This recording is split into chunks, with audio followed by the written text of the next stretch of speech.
I think it's getting to that point in time of the transfer window where we start to ask a little bit of questions. As preseason starts from tonight, as at the time of recording, with Arsenal playing Bournemouth in the first game of the USA tour, I'm here to ask the question of how Arsenal solve this left-sided 8 position and why I think the solution is already in the club and why we will solve this problem in-house. Ladies and gentlemen, don't forget to like, comment, and subscribe, and I'll catch you guys next. I'm really in my zone. All my niggas getting cheese like it's provolone. They ain't with us at the bottom, so they'll never know. Even through trial and error, gotta keep yourself composed. Feel like me, little bitch, I'm chasing all my dreams. I couldn't. Yes, people, so without further ado, don't forget to hit the like button, hit the subscribe button. Like I said, we're on the road to 1,000 subscribers. We've been gaining traction on this channel, so help me as I post daily on this channel. You have football content, all ranges of football content on the channel, Arsenal interviews, player content, player reviews, player analysis, player comparisons, and career highlight videos. So if you're interested in any of that kind of content, as well as United States men's national team content, it's all here on the Big Steph channel. Now, without further ado, let's go into the left-sided 8 position at Arsenal. Now, last season, the midfield 3 we've been running with, and I think our strongest midfield 3 we were running with at the back end of last season was Thomas Partey at the base, with Rice and Odegaard just a little bit ahead. But throughout the season, we've seen many different variations of that. We see Vieira come into the midfield alongside Odegaard with Rice at the base. We've seen Rice at the base with Smith Rowe there with Odegaard sometimes. Or sometimes we've even seen Jorginho come in there with Declan Rice and Odegaard. So it's a variation of many different midfields we've seen throughout the 2023-2024 season. However, even though all of these options are still open, with Jorginho still at the club, with Partey still at the club, they're getting on in age, and Thomas Partey, in more specifically in regards to injury, is he reliable enough for a full 38 league season and plus the Champions League, the Carabao Cup, the FA Cup, if you're going to look to go deep in those tournaments? Is Thomas Partey the reliable option at the midfield base? A lot of people will argue not. Now, I think Thomas Partey is a profile of player that we do need for the midfield 8, and I see a player like Mikel Moreno or Zubimendi coming in and solving that issue. But I'm here to tell you why, ladies and gentlemen. I think Zinchenko, yes, Alexander Zinchenko could be the left-sided 8 option.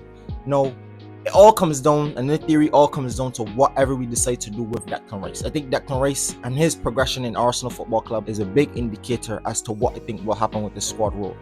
Now, if we see Declan Rice continue to play that number 8 position, then I think we would probably keep Partey and Jorginho for the foreseeable future, and then possibly sign someone in January or possibly sign someone next summer. However, though, don't be surprised if you see Zinchenko move from the left back area where he was and he's been playing since he's been playing for Arsenal into that midfield 8, because when Zinchenko first came into the team, Arteta picked up this new style and this new way of playing where we inverted our left full back, something very similar to Manchester City. What inverting allows Zinchenko to do was find little pockets of space in the midfield where he could pick his pass, whether that be diagonals to Saka or whether that be linking up the play with Xhaka, who was in the team in that season, and linking up that left-hand channel with Martinelli. I think that could be something very, very interesting to see. Now, once we have a Ricardo Calafiori coming into the scene, almost deal done. They say he has a medical in LA coming very, very soon. With Ricardo Calafiori coming into the team, also someone who's very good at ball progression and very, very, very good at defending. Don't be surprised if you see Zinchenko transition into a left-sided 8. Now, we have a lot of left backs now in the club. We have Timber, we have Zinchenko who could have played there. We still have Kivior on the books. We still have Tierney on the books, even though they're probably going to be leaving the club soon. Zinchenko is someone that I have not been hearing rumors and links to him leaving the club.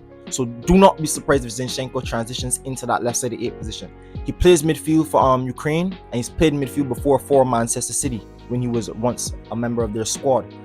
So it wouldn't surprise me, to be honest, if Zinchenko was to come into the squad and kind of find his way into that left-sided 8 position. And I think the best indicator we have of him fitting the profile for that is a Granit Xhaka.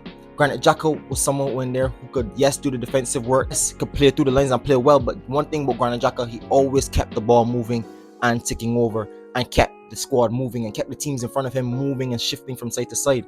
Zinchenko has very good composure on the ball. He's very good at picking a pass, and he's very good at taking his time in the ball. Now, his biggest liability definitely is in defending, whether he gets caught up from that ball at the that cross-field ball we saw against Liverpool, and we saw that again many times where Zinchenko is beaten by that ball over his head. However, in that midfield 8 position, he's not going to really have to deal with that, and it's going to allow him, I guess, to free up a little bit more. I mean, it's not always a straight one goal solution. No, we've seen Trent go into the Euros and struggle in the midfield 8 position because at left back he does have a lot more time. But I think Zinchenko, who's already played midfield, who's a very good technical player on the ball, I think he would find himself slotting into this role perfectly. And I think that's why we've not seen many left-sided 8 targets mentioned, honestly, because I think Alexander Zinchenko is going to be the one to come in, and probably not off the bat, but don't be surprised if you see him rotated in and out of that squad role throughout this season. Him and also another young talent, Miles Lewis-Skelly. No, I know Lewis-Skelly is just coming through the team. It's his first season training and mainly being with the first team. He's progressed through the youth academy very well. He's very, very highly rated. He seems a very direct runner, and I was watching a friend of the channel's video today, KP. KP did a lovely piece. I'll leave that in the description down below. KP did a wonderful piece covering Nwaneri and Lewis-Skelly. And I think one of the biggest attributes about these two players is their driving ability with the football. The way they can get the football in good height areas up the pitch, turn with a half turn, and face up and run at a defense is something that we need in that left-sided 8 position. And also to pick a pass. One thing KP also mentioned was using his angle bias and then playing the reverse ball, Lewis-Skelly. And if we could get a lot of those inside runs with Martinelli running from the inside, running from the outside in, and Lewis-Skelly playing that reverse ball from the left side of 8 or as an inverted left back, don't be surprised if Lewis-Skelly or someone from inside is already looking to take that number 8 position. Or also don't be afraid if you see Smith Rowe start to get involved a little bit more. Yes, I know he's been linked to going away with Palace or Fulham, but don't be surprised if Smith Rowe starts to get more and more minutes and more time in the squad as he sharpens his ability. He scored in our first preseason game. Hopefully, I'm interested to see what he does tonight against Bournemouth. But I think this is going to be solved in-house. I'm not confident that it will be solved in-house. Yes, I would like to see at least another body come in, because you're talking about 30-plus-year-old Jorginho and Thomas Partey at the base of our midfield, and you're talking about youngsters and people who haven't really grown with the squad much in terms of Lewis-Skelly and in terms of Alexander Zinchenko in that position, and in terms of really too Emil Smith Rowe, because I think since he's got his injury, the level of the squad has been up and he hasn't been able to reach that level, so hopefully he can reach it this year.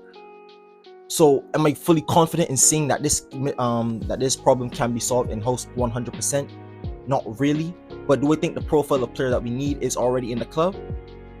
I think Mikel Arteta could get the best out of the players we have, and I think he could probably shape one or two of them into what he needs throughout the season. So don't be surprised if at points and times during the season you see Zinchenko fit into that left-sided 8 position, since we got Ricardo Calafiori and moving him away from left back and more into a more progressive role within this squad.